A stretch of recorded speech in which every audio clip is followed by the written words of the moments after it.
r/askReddit. What is a supernatural event that happened in your life that just cannot be explained? I don't know if I'd call it supernatural, but it was freaky and I still don't understand. I was in the kitchen cleaning up waiting for my kid's bus. I saw it pull up and saw him get off. He didn't come in, but he'd started playing around with hiding under the window to jump out at me and say boo, so I thought that's what he was doing. But I walked out and he wasn't there. I called his name and looked around the house thinking he was hiding from me, but I couldn't find him. I circled the house calling for him, and the parent panic set in. It probably only lasted 90 seconds, but it felt a lot longer. Then his bus pulled up and he got off. Time is not linear nor contingent upon or attached to the physical realm. You've heard the cliche, you are not a human having a spiritual experience but a spirit having a human experience.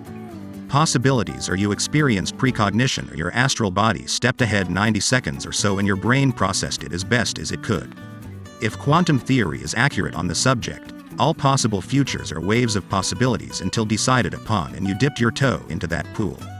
That is why mystics speculate that visualization is a tool to master, as above, so below, as the alchemists say, because you are consciously directing the choice out of the infinite possibilities to manifest itself on the physical plane. Before you, any of you, dismiss this sort of speak as nonsensical hooey, I submit this premise, as I do whenever I encounter some stuffed shirt, highfalutin, know-it-all Ph.D. candidate ready to strike down any fanciful thoughts of metaphysics with their concrete and unfailing empiricism. Consider a single thought in the human brain, a synapse. Natural scientists dismiss the ethereal in favor of the biological, the chemical, and the physical, when it is just as mysterious if not more. So, each thought each of us has is a chemical neurotransmitter traveling down a dendrite that must make a jump to another pathway axon to axon, and the only way to accomplish that jump is to change from a chemical cell momentarily to energy, like lightning, then convert back into a neurotransmitter after the jump. This is an individual thought, and this happens tens of thousands of times a second. The human brain must look like an active lightning storm all the time. Then, consider what a black hole is, and that our galaxy, the Milky Way galaxy, is somewhat on the boondocks of the universe yet contains upwards of about 400 billion stars like our sun. 90% of it is invisible to us, and we rotate around a supermassive black hole that has the mass of millions of suns. Suddenly, the fact that you saw 90 seconds into the future and experienced your child that way is not only so strange, but also a blessing. Sort of along the same vein, and it actually just happened to me this afternoon. Cue me browsing Reddit for supernatural incidents, and geez, yours is the top comment. I prepare afternoon snacks for my boys so that when they get off the bus after school, they just have to wash up and come sit down while we chat and they eat. The oldest, 15, gets home earlier than the youngest, 13. I've mostly got timing of snack prep down to a T. I'm usually setting it down at their usual seat on the kitchen island just as Jake steps through the door. Today I finished up and I glanced at the clock. Only a few minutes past his usual time. I'm at the sink washing up some dishes when I think I hear knocking at the front door. I hurry through the living room, thinking I must have left the screen door locked and Jake can't get in, but before I reach the door I can see there's no one there. I check to make sure the door isn't locked and wonder if it was just that thing that happens when there's running water, you know? You start to think you hear things or whatever. Anyway, I hear our dogs bark and I go to the back door to let them back in, except they're barking at the wooden fence on the side of the house. I call to them but they don't come, instead running along the side of the fence barking. From my vantage point atop the deck, I can't tell whether someone or something's on the other side, but wonder if it's my son playing a trick on me, which he sometimes does. I wonder if he was planning to sneak in the back way and surprise me. He's got a playful nature, so I wouldn't put it past him. I call out, "Jake, is that you? Jake, Jake." And wait a moment before calling to the dogs again and then coming back inside the house when they ignore me. I check the time again. Now about 10 minutes past his usual time. I walk back out to the front, to peek around the side of the fence, and just as I'm about to reach the edge of the house, I hear my phone ring. I left it on the kitchen counter inside, so I double back to get it. It's Jake. He fell asleep on the bus and is at the next stop, wanting to know if I can come get him. I lock up and drive the couple blocks to the next stop. I could have made him walk, but for some reason I felt on edge. What with the phantom knocking, the dogs barking, so I just drive there and pick him up. As we drive back, he tells me he had the strangest dream. He had gotten off the bus and couldn't come in the front door, so he knocked and knocked, but no one opened the door. So he went to jump around the back fence to see if he could come in the back door, when he thought he heard me call his name and woke up. What the frick, right? I mean, just blew my mind. I shared this story a few times on Reddit, but no one seems to care. I just wish I could show people firsthand how bizarre it really was. There's this place in my hometown called Old Town, which is an area they had to evacuate because a mine was there and it made the area unsafe due to sinkholes and whatnot. I was in a class in middle school called Environmental Adventures where you did outdoor stuff, and we went to Old Town to do some geocaching. While the class was walking, we saw an old lady on a rocking chair on a concrete foundation where a house used to be. She was dressed like an old-timey old lady like Muriel from Courage the Cowardly Dog. She was rocking back and forth, talking to herself while she stared into the woods, not looking at us once. We found the geocache a little down the road, turned around in her, and the rocking chair disappeared. There was no way that she could have got away that fast totting a rocking chair without us seeing her. We were only at the geocache for like 5 minutes. Confused everybody. Weirdest shit ever. I was biking down a country road I used to live on. I think I was 8 or 9, and on my way home I saw this small humanoid-looking being run across the road, from one crop field into a cornfield. The only details I could make out, and I still vividly remember, was that it was completely covered in yellow, from neck to feet, and I think it has green on its head. I told my mom about it, and all she could come up with was something about Cabbage Patch Kids. Never saw that thing again, but I still think about it from time to time. Edit. It was the size of a small child, about 50 feet away. Mom. What was that? IDK. Probably a Teletubby or some shit. This made me laugh and feel much better after reading these for too long. Thank you. Early into my now wife and I's relationship, I had a dream about her in childbirth. Very vivid and long. Like I spent days in the hospital with her and everything was in a strange twilight. When it came time to deliver, things went very wrong and she and baby ended up passing away. I woke up quite shook naturally but brushed it off. I am a nurse and have had to deal with traumatic OB situations before, and I chalked it up to me dealing with that stress through a dream. 6 years later and my wife is pregnant. I have forgotten the dream by now. I get a call late into the 3rd trimester while I am on shift. Wife is going to the for a bad BP. I get off my shift and go to meet her. As soon as I step into the room, I remember my dream. It's the same damn room. Which is extra spooky because the hospital we were at wasn't even built when I had the dream. This is last year, right when lockdown started. My wife has admitted they want to wait a week to deliver if possible. She will be kept in a twilight state until that time. So it's me in this room, eerily isolated as the world around us is frozen and my wife is incoherent mere feet away. Lingering for days in this room, I brushed off my dream, trying to manage my anxiety and stress. Come showtime, my wife gets ready to begin pushing and it's exactly the same scenario as my dream. Things start going poorly, but the doctor thinks delivery is still possible, but at this point I finally freak out into full panic and demand a C-section for my wife.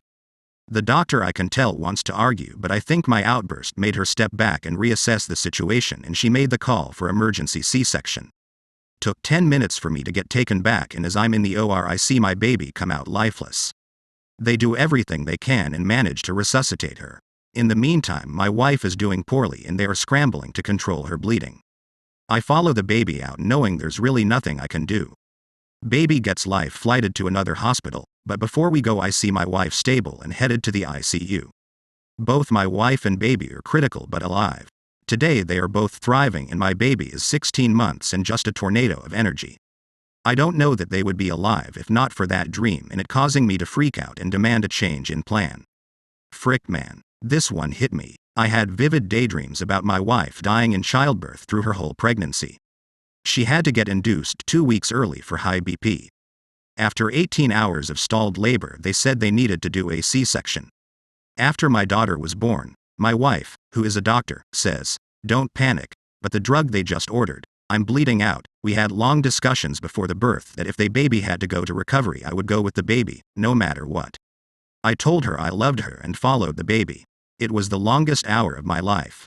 My wife is healthy and fine. But she said she saw the look in my eyes that I truly believed I was saying goodbye and it broke her heart. Edit. Whoa. Did not accept this to over 1k upvotes.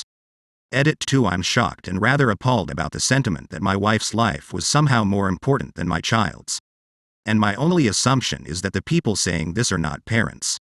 And if they are, they have not gone through the extremely painful journey we did just to even conceive a baby. It's not just hormones that make us choose a baby. This is a conversation we had multiple times over the span of her pregnancy. It wasn't a knee-jerk reaction. I'm not going to try and explain the pure love of a father for his child, especially a baby. You won't get it, and I'm not saying my child's life is worth more than my wife. However, my wife, a fully grown, very smart doctor woman, made that choice. It was not a kill me to save my daughter, which she probably would say. It was a be with her so she knows she is loved and safe, because there is nothing you can do to help me, as I am absolutely not a doctor. Edit 3. Some of y'all are just straight up sociopaths. I cannot fathom a world in which calling a baby, my own baby, an animal, is even remotely appropriate. Or saying her life is worth less than the life of my wife. I'm currently pregnant, high risk for many things, one of them pre-E.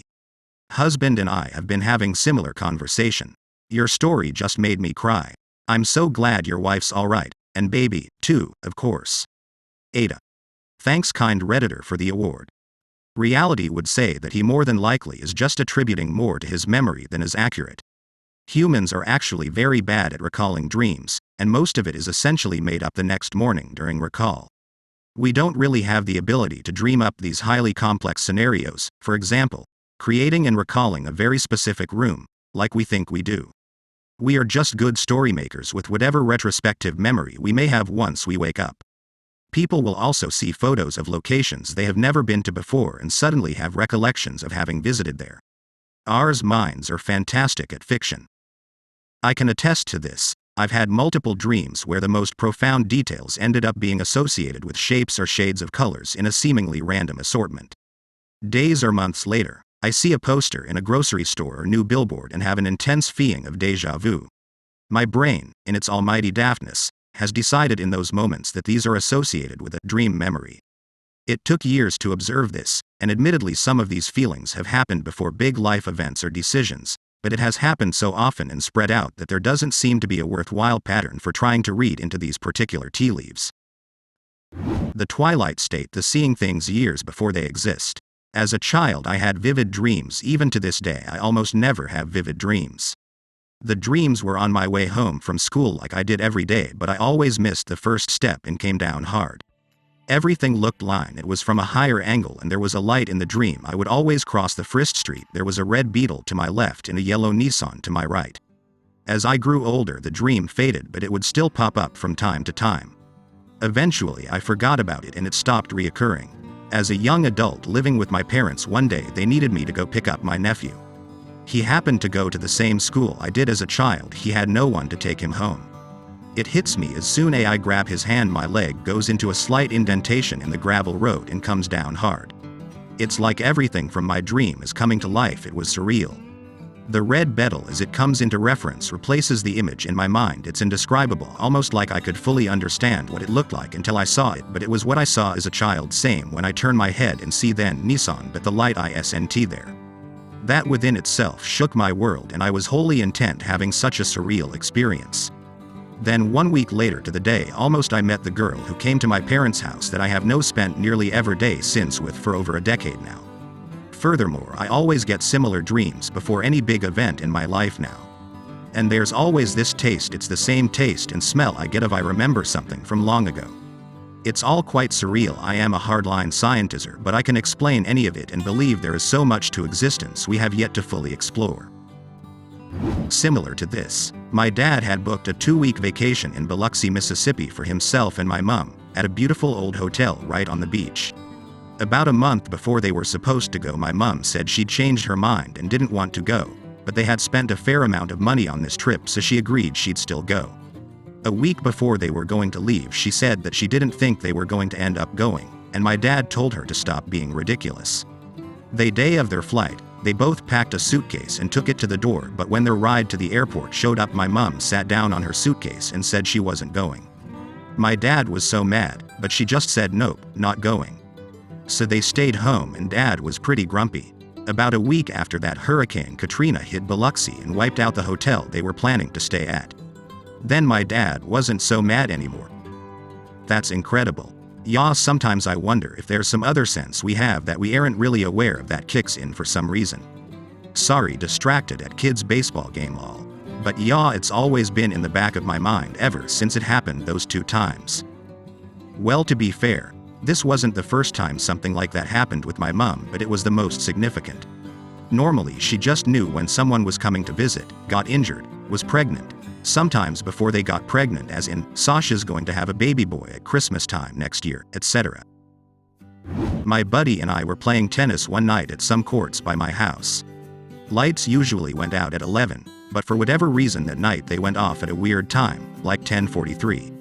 Whatever, that was weird. We collected our stuff and started walking to my car about 500 feet from the courts. My buddy's mom pulls up right as we're getting to my car and goes, "Where the hell have you been? I called your cell and some guy was just laughing, it didn't sound like you." It was then my buddy realized he didn't have his phone on him. He told his mom to call his cell again, and we could see it light up in the middle of the court we were playing on, by the net, but still definitely in between the single lines, not at all where we kept the rest of our stuff. He goes and gets it and only has the one missed call from his mom, the one she just made. He asked if she called the right number and her call log showed 3 calls to his phone all that night. We can't explain why the cell was on the court or what happened with the calls or what happened with the lights. It was surreal. I've had something similar but not creepy at all. I had a phone issue where I've called my friend's number, and he lives literally down my street to this day, and some random person on the other line picks up. Now they actually talked to me and said no, this isn't the right number and everything. But when I went to text him, it went right to my friend. He never got any phone calls from me, ever. Only texts. This same exact thing has happened to me, twice. Each time someone standing next to me asked me to call their phone cause they couldn't find it while at my house. Each time, someone else answered and I had a witness that something weird was happening with the cell phone company. These instances happened years apart. Ooh, this reminds me of something that just happened a few weeks ago. I was sleeping in on a Saturday and my phone was on silent. I woke up to find that I had just missed a call from my mom, and she'd left a voicemail. Rather than listen to it, I called her back. She picked up sounding really concerned and asked if I was okay. I said yes, that I just woke up as she was calling me. She was really confused and clarified that I hadn't picked up the phone just now. I said no, I was asleep and the phone was on silent, so I missed the call. She said when she called, the call connected and all she could hear was me saying, I love you, in a distressed kind of voice, and then it hung up. I assured her I hadn't answered the call, and that I was okay. Then I listened to the voicemail she'd left, and all I could hear was my mom calling my name and asking if I was okay. Still don't know what that was all about. This is absolutely terrifying. I feel like my mom would have driven over to make sure I wasn't being forced to say I am okay or some shit. Do you have neurological issues? My seizures make me so weird stuff, and that sounds like something I do. Nah, no neurological issues to speak of. I have the voicemail and everything from that call, it was just a weird thing that happened. It might have been some kind of glitch, intercepted call where the voice just happened to sound like me. The same thing happened to me. I was in I say this as a person who refused to believe in ghosts, haunted apartment, and suddenly my phone wasn't on the table anymore. Both my friend and I were certain it was there. Anyway, she calls it. It's on a little poof, and I go to grab it. She laughs, and says, why did you bother answering it? Looking at my phone, there isn't any ongoing call, and I tell her so. She's confused, because according to her phone, we're in a call. There's breathing on the other end. We hang up, she calls again. The same thing happens, only this time there is some other voice, but we can't really hear what it is, only that it's not us. Same thing happens a third time. None of the, all unanswered, calls show up in my phone's log. We were actually going to a mall that day, so I went into a store, customer support for my mobile provider, and asked them. They had absolutely no idea what could have caused it. Super minor compared to many in this thread. Night before Thanksgiving 3 years ago, I was across the country at my parents', driving back to theirs with my now wife from a friend's house. As we draw near, there is some type of bundle in the middle of the road. I stopped and pulled off to move it, and it turned out to be a barred owl that got clipped by a car. Long story short, I spent the rest of that night getting the owl into a puppy cage, gave it some food and water, and the next day dropped it off at a wildlife rescue center. I got home the next week, all the way across the country, New Jersey to Oregon. I stepped outside and there was a barred owl sitting on my fence watching me. It was gone by the time I got back, but now I know I'm straight with all owls. My mother was a great lover of hummingbirds and had planted a garden specifically to draw them to the yard where she would sit on the patio and watch them do their thing. She became ill and passed from leukemia. Fast forward to the day my son was born. The hospital room he was born in had some woods behind it and a big picture window, so I walked over to the window with my son in my arms, and out of nowhere a hummingbird comes to the window and stays there for a minute checking us out. My mom had been dead for 12 years at that point. I thought nothing of it at the time, but later wondered if that was mom coming to check on her boys. That was sweet. My husband's grandmother loved hummingbirds. Shortly before she passed away, we bought her house. Ever since we moved in, hummingbirds keep flying into and getting stuck in our living room, kitchen. Sometimes through the open door, sometimes an open window. I'm convinced it's his grandma saying hello. Last time it happened, my husband got frustrated trying to get the hummingbird out and said, "Damn it, Grandma." In the 30 years his grandma lived in this house, no one can remember a hummingbird ever flying inside. It's happened 4 times in the 2 years since she passed away. Wow, that's incredible. And yes, personally, I believe it was an omen from your mom. I've heard of birds being signs from dead loved ones before. In fact, I have a similar story. My grandma, mom's mom, sadly died before I was born, at a young age, from an aneurysm. She absolutely loved cardinals. It was her favorite bird, and she kept all sorts of cardinal-themed stuff around her house. Because of this, my mom has always shared her love of cardinals. It's the strangest thing, but they are always following her. For example, a whole flock of them will randomly appear in places that you don't normally see cardinals, if she goes there, sometimes. It's like they follow her and are inexplicably drawn to her. When we lived in our old house, there was a full red cardinal, and it would come visit her every day. The first time she met it, she was in her room. When she heard chirping right outside her bathroom windows, she had these weird little jealousy-style windows that were only maybe 6 inches wide and 2 feet long. She opened the door to look, and she saw the red cardinal had come onto our covered patio, and was flying, hovering up and down the length of the small windows, chirping incessantly, as if it was trying to get her attention. She stepped out onto the patio, thinking it would fly away, but it just landed on the windowsill, and stayed with her for about 20 minutes while she watched it. It would repeat this behavior almost daily. It would make a ruckus to call her out, and as soon as she came outside, it would just sit there quietly for a bit with her. I had never seen anything quite like that before. I really couldn't explain it. We ended up moving from that house, and a few months after we moved into the new place, there was another red cardinal in our new backyard, a distance away, just sitting, staring intently at her. That was the only time she saw that particular one. Lately I've also began to mysteriously attract cardinals. I used to see them pretty infrequently, they're not super common in my area. But now I will see them all the time. And I've also had at least 2 dozen of them randomly come to join me, one by one, once. My mom and I believe very strongly that this phenomenon has something to do with her mom. Someone correct me if I'm wrong, but in Maori culture owls are considered protectors and messengers. I found this out because one night my mom and her friends were outside hanging out. One of her friends is Maori and a big owl appeared on the fence behind them. The Maori ladies straight away recognized the significance of this owl appearing and explained to my mom and other friends that the owl is a spiritual messenger. Later that night, the Maori lady received a phone call that her mother had died literally on the same night.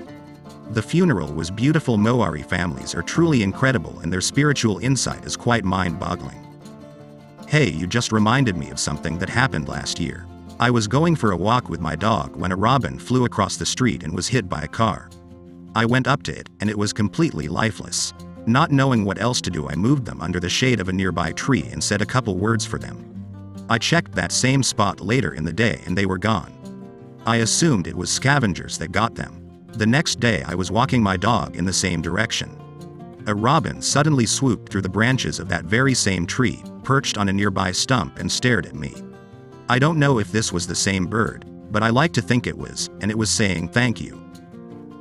I've never encountered another person with the same kind of story as mine.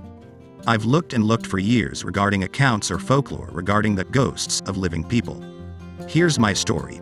We were about 13, my best friend and I. She lived in the second story of an apartment building with her mom at the time. After playing indoors, we decided to go outside. As soon as we stepped outside, her in front of me, I said, "Oh, it's so cold," and I let the door slightly ajar to grab my coat off the couch. Then turning around, we ran back outside together. I stopped at the door to put on my coat, but she kept running to the end of the balcony where the stairs were that led to an empty parking lot. Trying to be sneaky and scare her, I snuck up behind her as she quietly looked over the railing. When I got about 3 feet away from her, she quickly turned around, smiled and darted around the corner down the stairs. I laughed and chased after her, only I thought it was odd how quickly she got down the stairs and found a place to hide. The stairs led to an empty parking lot. She was nowhere to be found. Confused, I circled back up to the stairs on the opposite end of the lot. These stairs were the only other way up to the second floor, and an apartment complex length down the way. As I made my way across, up, and back to her apartment without seeing her, I opened her apartment door, and at the same time she is walking back out. Immediately I was thinking, WTF, how? I said, "How did you get back inside so fast?" She said, "What do you mean I went in right behind you, to get my coat too?" She went on to explain that she agreed when I said it was cold and went back in with me to grab a coat from her room. I made her swear on everything sacred to her at the moment, and even periodically until this day, besties over 20 years, that it was not her at the top of the stairs that day. Wow, crazy. Excellent storytelling. There are a number of different possibilities here. To be fair, let's examine as many as we can. We have to get the obvious out of the way first, just so you acquiesce to the journey with integrity. 1. You are imaging the events in a different way and/or reconstructing the events in a non sequitur fashion. Your friend had never left the room, but you were caught up in power of suggestion. Okay, no? Not sold on that? 2. Time is not linear and/or quantum theory. There are infinite realities happening at once, waves of possibility, and you must choose one to make it your reality. Perhaps you stepped outside your physical self momentarily, not that it matters, because astral actions are not recorded in physical time, and it is your consciousness that records an events, while your ego and human brain process that information through very limited filters. I'm most shook by the idea of a 20-year friendship. Good for you too. You were definitely picked out of your own timeline and placed into another. If so, why? I'm kidding. But if that actually could happen, I would imagine it was because you were on a path in your original timeline that would result in something terrible happening. Maybe you or your kid were going to die. IDK. It's all just superstitious speculation, but it's a very interesting story. I posted another one of these threads a while back, so I'll copy, paste it here. I was very young, probably 7 to 8 years old. My mother had gone to the store and left me alone. This is early 80s in small town Mississippi, y'all. It was a different time. It had to be a Saturday morning because I was watching cartoons and I heard a knock on our front door. We didn't have a window or a peephole, and it's small town BFE nowhere, Mississippi, so I opened the door and there's an elderly man standing there, bleeding from the head. He was wearing these thick gold Coke bottle glasses, a bright red short-sleeved shirt with a pocket protector, blue jeans, and a belt buckle that had Eddie engraved on it in big letters. He said he was in a car accident down the road and if I could please call the police and fire department, since his wife was trapped in the car. I told him to come and sit down on our couch. He did, and I shut the door. I went into the kitchen and called our local police department and told them about the accident. When they asked where the accident happened, I realized I didn't know, so I yelled out to the man, "What road did this happen on?" And I got no answer. I told the police to hold on, walked into the living room, and the man was gone, like a fart in the wind. I didn't hear our squeaky-ass door open, so I knew he didn't leave, and there was an imprint on the couch from where he had been sitting. I looked in my bathroom to see if maybe he had gone in there to wash the blood off his head, and he wasn't there. I looked in my bedroom and my mom's bedroom, nothing. When I came back to the phone, I told the police operator that he was gone and I didn't know he had left. I gave them my address and the police and fire department came to my house. I told them about what had happened, what the man had been wearing, everything. The police searched the area and found nothing. They talked to my neighbors who said they didn't hear anything and didn't see anyone matching the man's description. By this time my mom got back home, and I got in trouble for making a false police call. Months later, when I got off the school bus one afternoon, there were police cars everywhere at my house. A detective was waiting inside with my mom and said he wanted to ask me some questions about the phone call I made about the man asking for help a few months previously. When I told him the story again, and gave him the man's description, he just sat there staring at me open-mouthed. He thanked me for my time, told me I wasn't in trouble, and they gave me a police officer teddy bear. They talked to my mom for a bit and left. After they had been gone a few minutes, my mom called me back into the dining room and sat me down at the table and told me that the police had found a car that had driven off the road less than a mile from our house and had found 2 bodies inside. One was thought to be male and the other female. The car was completely destroyed and upside down, about 60 yards off the road in a very rural and heavily wooded area, which is why it took them so long to find them. The body thought to be male was wearing the exact same clothes I had described. Both of them were pinned inside the car upside down, and both were still wearing their seatbelts. My family and friends treated me really weird for a long time. That's very sad that they didn't find the car and save her, initially. But quite touching that he tried so hard, crossed the veil even, to get her help. At least they were together. That makes it a bit better. I should add that I don't believe in spirits or ghosts, and I never have. Even after this experience and looking back on almost 40 years later, it's just a weird thing that happened that I can't explain. Sounds like my boyfriend. He worked in a restaurant where the owner was murdered. He saw things fly across the kitchen by themselves and still doesn't believe in spirits. You saw a ghost, my guy. They say they show themselves to children often. Woke up to a weird feeling, and saw an opaque silhouette of a little boy standing on the other side of the apartment facing me. I turned on my light and it was gone. When I turned my light off I saw it again. Flipped the light back on and went over there to make sure there was nothing that could be causing a weird shadow, etc. There was nothing there that could have created that specific shape, and it was standing in the pathway between my couch and walls, so it couldn't have been a shadow. I turned my light off again and it was there, flipped it back on and slept with the light on for the rest of the night. Couldn't sleep without the light on for days lol. I have two. One day, about 20 years ago, I came home from work to find my dad dead on the sofa.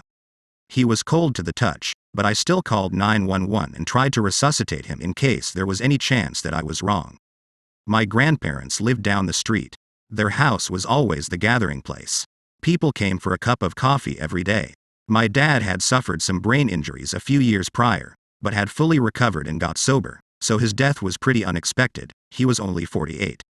When the ambulance came roaring down the street, my grandmother said something along the lines of, "I hope that's not going to my son's house."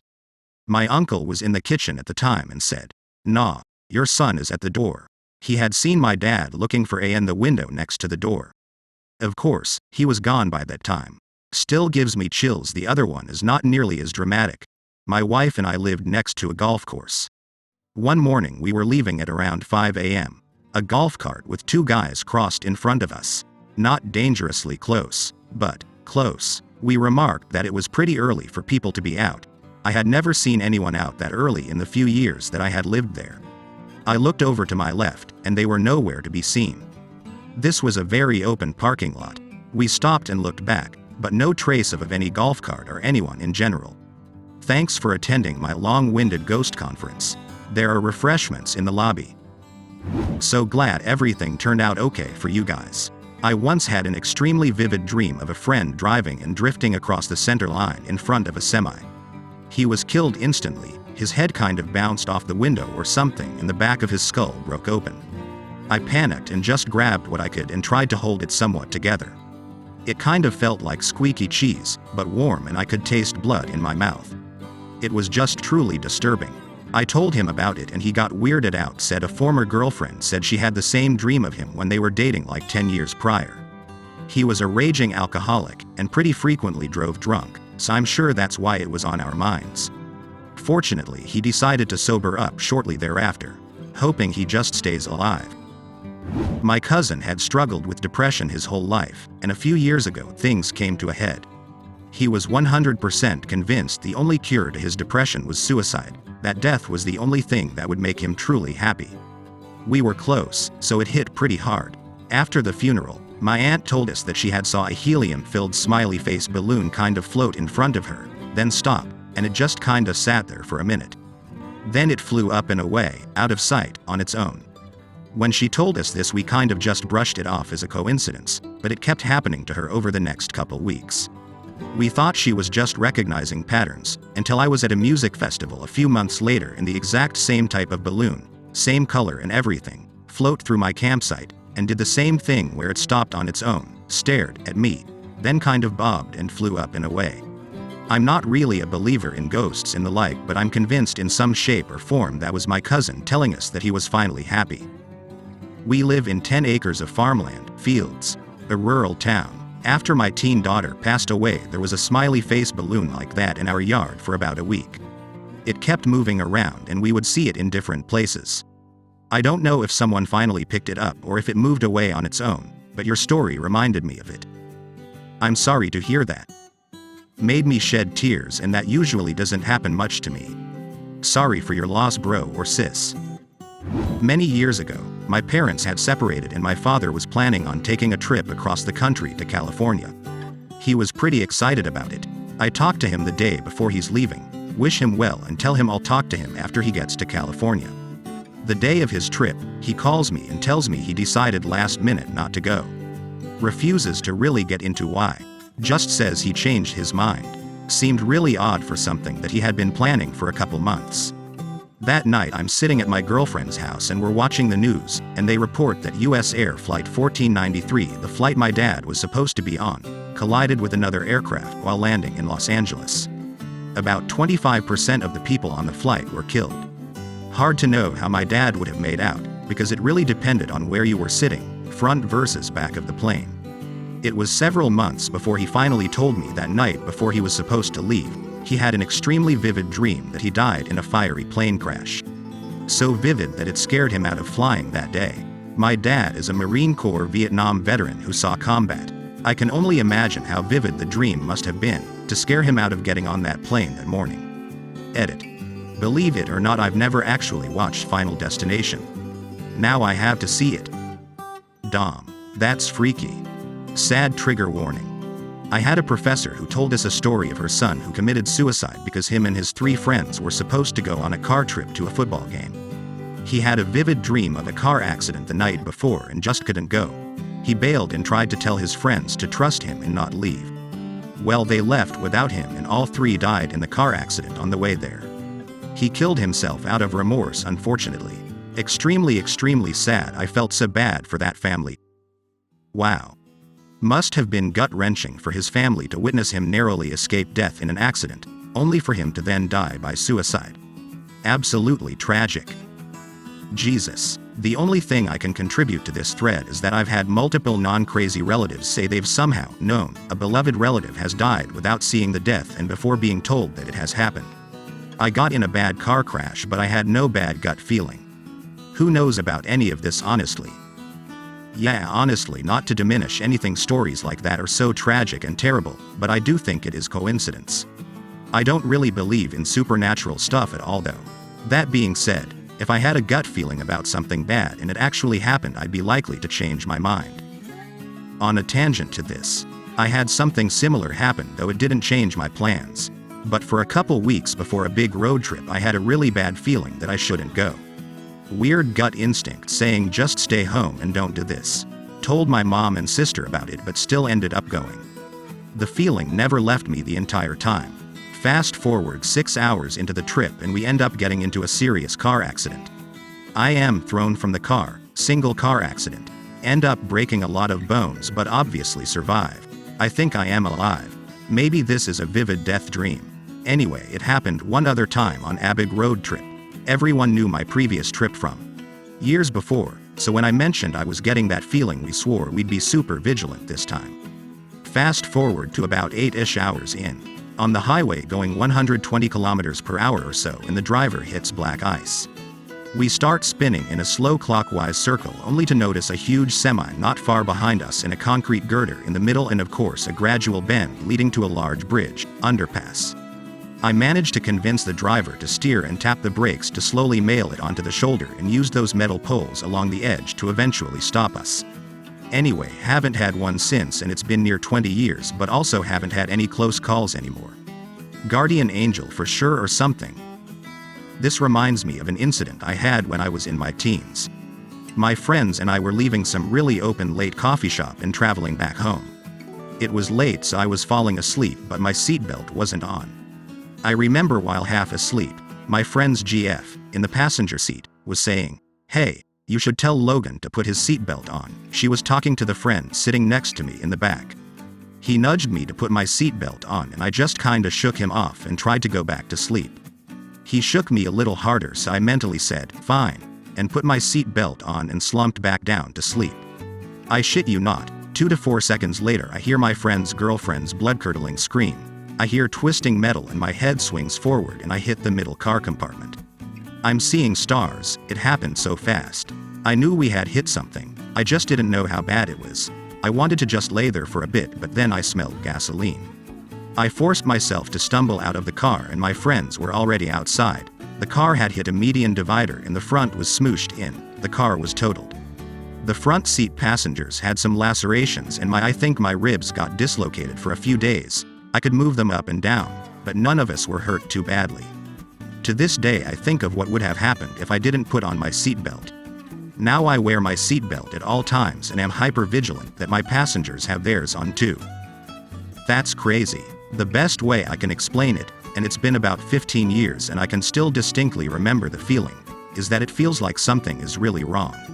Like anytime you think about that specific situation, you get a really bad feeling. Every fiber of your being is basically saying nope, this is wrong. And again, for me this was going on for a couple weeks for the one where I flew out of the car. The one for the car on black ice was just several hours, or maybe a day. But the second I'd think about those trips, a voice in my head was convincing me not to do it. Find other plans, so trust that gut instinct if you ever get it. Or be extra alert and safe. Maybe OTISNT a car accident, but some creep approaches or anything really. Just be prepared for the worst. Glad you're okay. As far as I know, I wasn't spared from anything by having this dream, but it was a similar deal where I had a frightening dream in advance of a tragedy. Freshman year of college, I had a nightmare on a Wednesday night, Thursday morning. I had had pretty awful nightmares frequently growing up, but they were almost always something to do with supernatural things, demonic stuff or spirits, etc.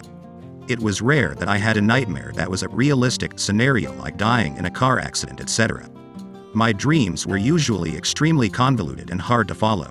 This particular dream was very straightforward. I was at my parents' house, the one I grew up in, and even though our house was a very small townhouse, the place was fairly crowded. I didn't recognize anyone specifically in the crowd and wasn't interacting with any of them, but my brain was like, these are your friends and family. Somebody had broken into our house and my understanding was that we were being held hostage, but the gunman wasn't asking anything from us or making any demands. People were desperately trying to placate him, but he didn't say anything in response. Strangely, he was an Asian guy with round glasses and wearing a khaki cargo vest, like something a boy, Eagle Scout, might wear, I thought. He began to methodically and calmly walk up to people and shoot them in the head one by one, execution style with a handgun, while I looked on in terror. Normally, if I have a bad dream, the dread, threat, feeling of evil is what bothers me, but this was odd because it was just intensely graphic, gruesome imagery up close. I broke down crying and watched him kill dozens of people, with nothing I could do to stop him, until I finally woke up. I was pretty disturbed by it and felt really depressed, in a dark mood for the first half of the next morning, and brought up the dream to one of my friends who I didn't normally talk about weighty subject matter with, if only because I thought the shooter's outfit and him being Asian was a really strange thing for my brain to generate. By lunchtime I had stopped thinking about it and was back to normal. Fast forward 1 week and I groggily awake in my dorm room to some type of police loudspeaker. My first thought is that I realized I overslept for my design studio class, the first class one had missed all year. It was mid-April, and how fortunate I was that my professor had announced she'd be out today so I wouldn't get dinged for it. Once I was awake enough to process what the loudspeaker was saying, they were telling everyone to remain indoors and that the campus was locked down. This was 2007, so there was no Twitter to check and no text alert system of any kind. So I kept refreshing my school email and saw there were reports of a shooting at the dorm a couple hundred yards from me. I was concerned, but not overly alarmed as there had already been a couple weird incidents that year. A fugitive on the loose on campus, for example, and Blacksburg was a very sleepy, safe town. Everybody else in my hall was in their morning classes, so I just waited it out in my room. You know how sometimes people swear they can remember every moment of a crisis situation in vivid detail? I honestly can't, at all. I was just sitting in my room, watching the news and reading online, but I barely remember anything specific or what the order was. I don't know what time I eventually talked to my parents and confirmed I was safe, or who texted, emailed me, nothing. I just remember seeing the reporting change from one person shot, to a couple people shot, to several people shot. 4 feared dead, 8 confirmed dead, 11 feared dead, the total kept climbing. I don't know what time it was or what the total was, but I just remember finally being overwhelmed by the situation, running down the hall and sitting in the bathroom stall sobbing, afraid my roommate or somebody in my hall might return and hear or see me. Later in the afternoon, a friend of a family friend had given my number to a Washington Post reporter, and my mom asked if I'd be okay doing a phone interview for background. I said sure. I don't remember any of the questions they asked, or what my answers were. I don't remember if it was a man or a woman asking them. I do remember being surprised that I was calm and my voice wasn't shaky. In the next couple days, the official death toll climbed to 32, nobody I knew personally but several whom my friends did. It wasn't until I saw an NBC News report on the shooter with a couple specific photos of the shooter that I finally was reminded of the dream I'd had a week before the shooting. There he was on my frick JNG TV screen. The Asian guy with short hair and rounded glasses, wearing a Boy Scout vest and carrying a gun. The resemblance was eerie, and I even asked my one friend if he remembered me mentioning my dream involving the Asian guy with glasses, a vest executing people, and he affirmed that it wasn't a false memory on my part. I have no idea what real purpose the dream served. I didn't change any actions because of it, but I have wondered if God, whatever gave me that dream, also caused me to oversleep a class for the first time all year. The class that I missed was in a building about 50 to 75 yards away from the engineering building where most of the shootings occurred, but as far as the timeline goes, I am pretty sure I would have been safe in there anyways if I'd made it to class on time. One of my big takeaways from that day is to not discredit people's sincerity if they experience something traumatic and then mix up the details, order of events later on.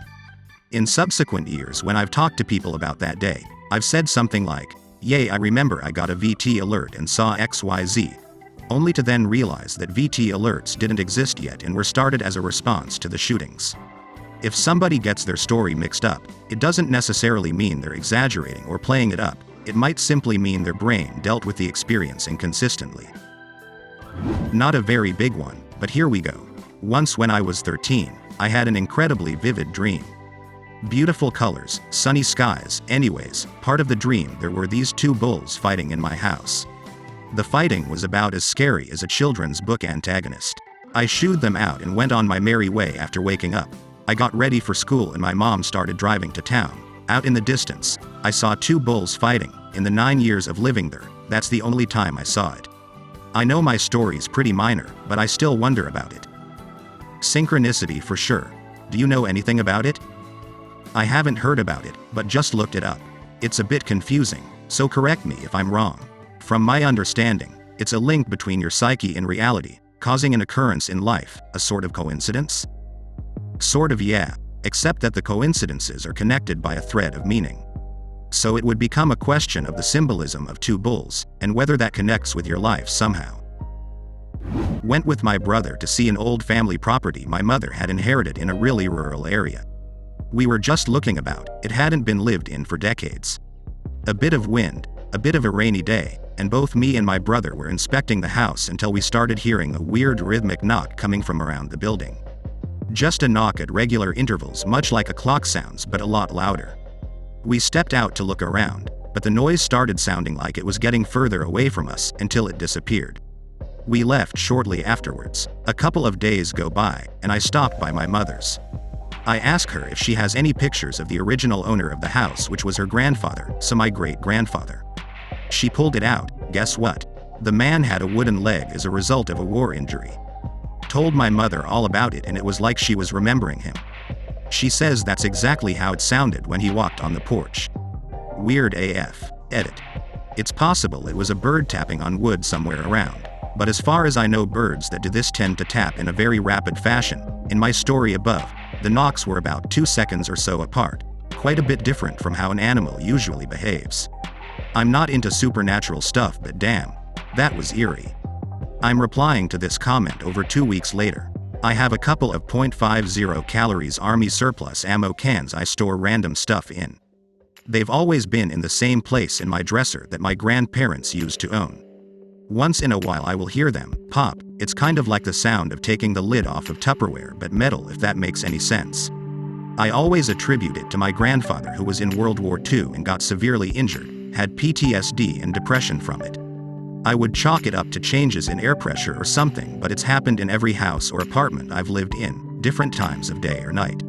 I wish I knew him when I was older, because we totally would have been buddies, but he died when I was 5-ish. Knocking sound was wood against wood. That's why it sounded the same. Wind blowing something in a pattern against something else. It's rare, but it happens that wind blowing an object of some kind can coincidentally create a sound pattern. A few species of birds are known to tap on wood and trees, making such sounds. My dad killed my mom when I was 10. I'm now mid-30s. 2 years ago I had lost my wedding ring. We looked everywhere. I even played back the security camera at work to see if I was wearing it when I left. I gave up finding it and was very upset. One night I had a dream my mom woke me up and said, "I know you've been looking for this. I love you. It'll be out here." In the morning I was getting ready for work as usual, sat down on the couch. Right in front of me on the ottoman was my ring. I went to bed after my wife and she woke up after me. I used that ottoman the night before and there's no way the ring could have been there. Again, I checked our camera. We had been robbed once, so we kept a camera towards the front door. It could see our couch, and the ottoman had no ring when I went to bed. I still cry every now and then remembering it. Did you see the ring appear on camera? It only recorded during movement.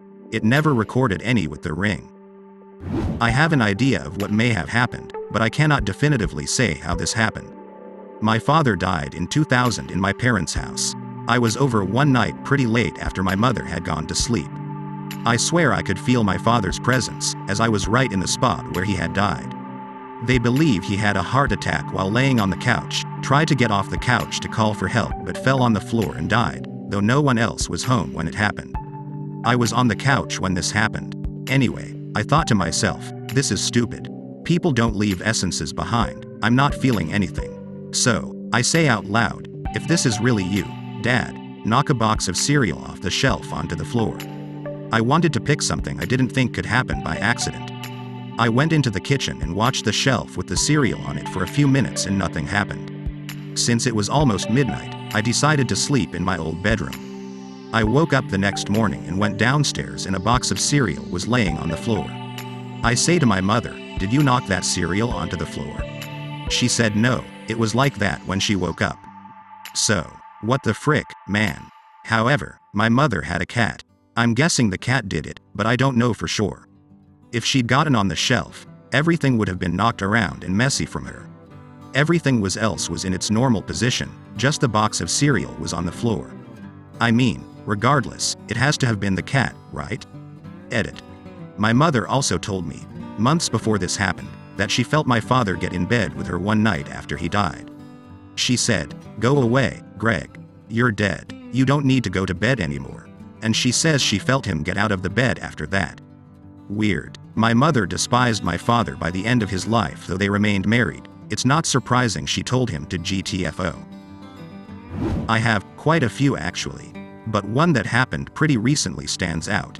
I grew up in a very rural area, mostly crop farms everywhere. About a mile from my parents' house, there was this old abandoned farmhouse that all the area kids said was haunted.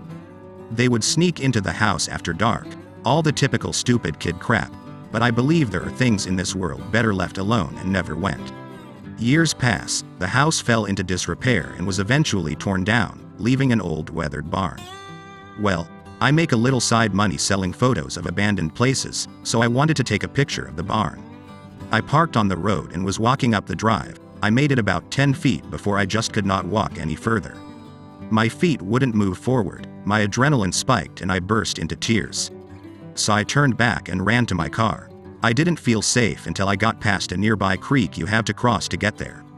I let it go. But a few months later we had to drive past the property after having Christmas dinner with my parents, and there was a creature standing in the drive. It reminded me of the fawn from Pan's Labyrinth, just super tall with a wide head and horns or antlers, but the eyes were more on the side of the head. Again adrenaline kicked in and I burst into tears, but I was trying to keep it together because I didn't want to freak out my kids. My husband asked if I was okay. I just said, "You saw that, right? Yep." Was it human? Nope. I refused to drive that road ever again.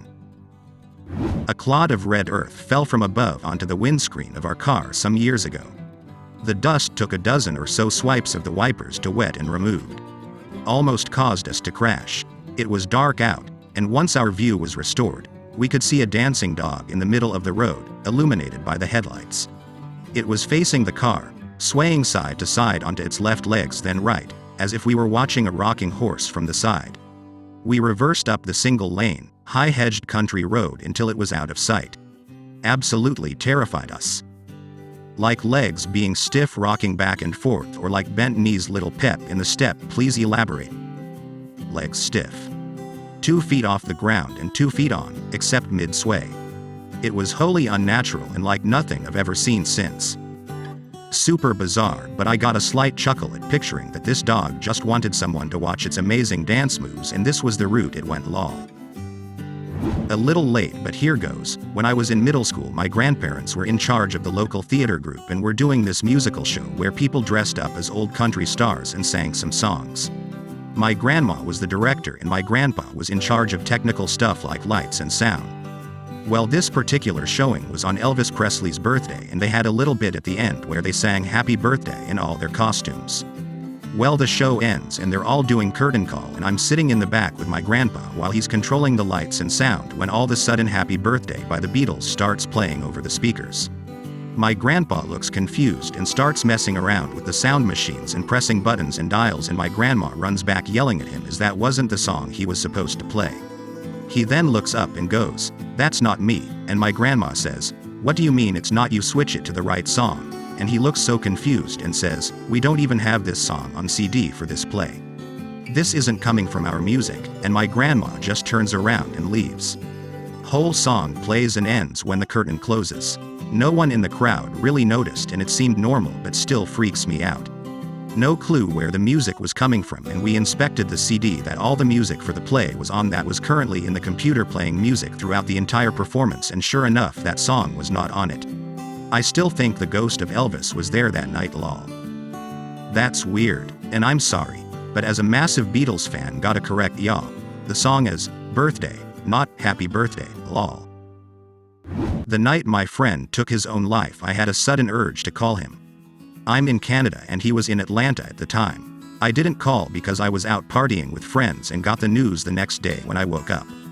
I feel like I missed the chance to save a friend, but my dad says it was him letting me know he was gone but was going to be okay. I'm sorry I didn't reach out, bud. I regret it all the time. Not me, but my mother. She tells 2 stories. One time her doctor changed her blood pressure meds. It caused her to pass out on the kitchen floor. She had a near-death experience that's similar to what a lot of people describe. The tunnel of light, dead family members coming to see her, incredible feeling of joy, etc. My uncle, her brother, was maybe 10 years older than her. Back in the 60s, he had a boat and used to take it from Florida to the Bahamas. It was a trip he had made many times. One day he left in the boat and vanished. A short time after, she was at work and her phone rang. It was a woman. "Is this Carol?" "Yes. I just wanted you to know that your brother died an honorable death." Then the woman hung up. Holy shit, that last story is wild. Did you or your mom ever have any theories on what happened? No, they never found him or the boat. Sometimes when she tells the story she mentions the Bermuda Triangle, but she says he was probably just robbed and murdered and the boat stolen. The phone call makes me think it was someone they knew though. Yeah. That's the part that trips me up and why I was asking. The phone call was so weird and makes me really curious. I do apologize though. First thing I should have said was I'm sorry for your loss. I was out with my parents and it was late coming back home. At around 2:30 a.m. we were at a traffic signal. A homeless guy comes and knocks on the window of the seat where my mother was sitting.